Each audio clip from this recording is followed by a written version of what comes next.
This time on Low Boost, we're putting a fuel system in our 1966 Ford Mustang 302.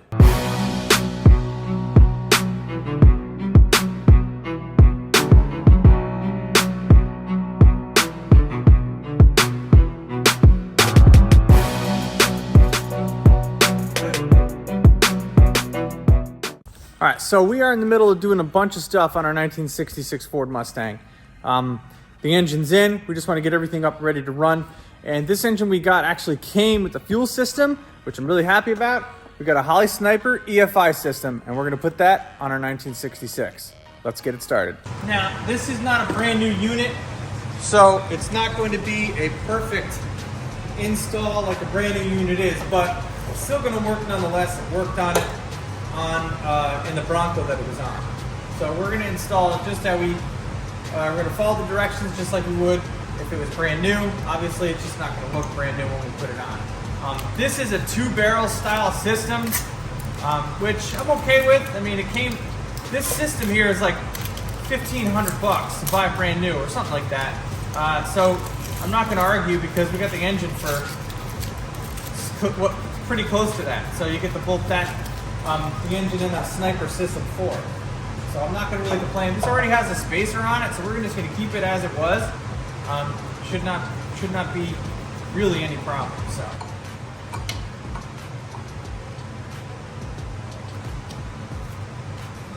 All right, so I had to actually flip it around.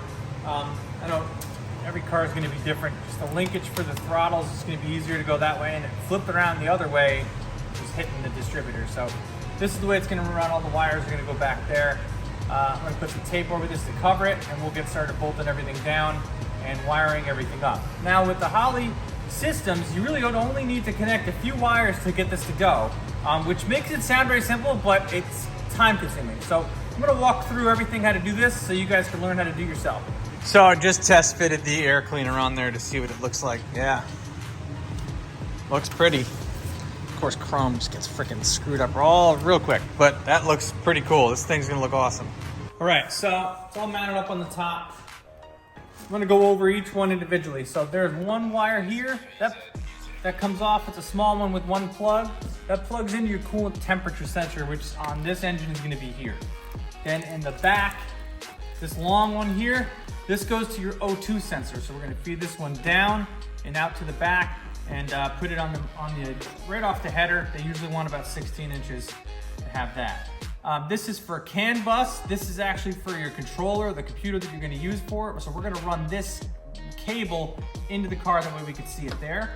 And then you have a 7-pin connector, which is this one. The 7-pin is the main harness. So this is going to run everything from your timing, map pressure, all that stuff. This is the main harness, power for the ground, power for your fuel pump, everything's gonna run off of this. And then this is your 10-pin input-output connector if you're gonna run inputs and outputs. We're gonna use this for like our fan, to control the fan temperature, or the fan speed when it kicks on and when it kicks off. And it also has a couple of other input-outputs depending on the application, depending on the one you get. I don't know which one this has, we'll figure it out when we get there. So those are all the cables. We're gonna get started now. All right, so if you're looking at the instructions, I'm gonna walk through what we're doing here. The old setup, because this setup actually came on this engine originally, so everything's kind of here and intact. So this is the setup here. So you're coming from the 7-pin connector, yellow wire goes to coil, then you got 2 wires coming off of there, red and white, to the distributor. And that's basically most of what you're gonna need off of this connector here. So this wire here is coming. You got the pin connector there, and you got these 2 wires here. These 2 wires going to the actual coil itself, which is already on a plug here. That just plugs on, and then that came off, and then 2 wires off of there, like in the description, goes to here, and then that goes into the distributor. So this already was done for us, and we kind of got lucky with that. Now, the only other things that we're gonna have to do, it already had a vacuum line, which goes right to the front of the distributor there for the advance. And the next part of wires that are coming off of this is the fuel pump for a relay. Now we got a relay here. So the relay, it sends a signal and then pulls more amperage from the battery to run the fuel pump. So, and then that wire is the blue wire that comes off and goes all the way down. We have enough that we're just gonna run all the way back to where the fuel pump's gonna be. We did not have a fuel pump on this prior, other than the mechanical fuel pump that came on our 6-cylinder. So we are gonna have to run a fuel pump.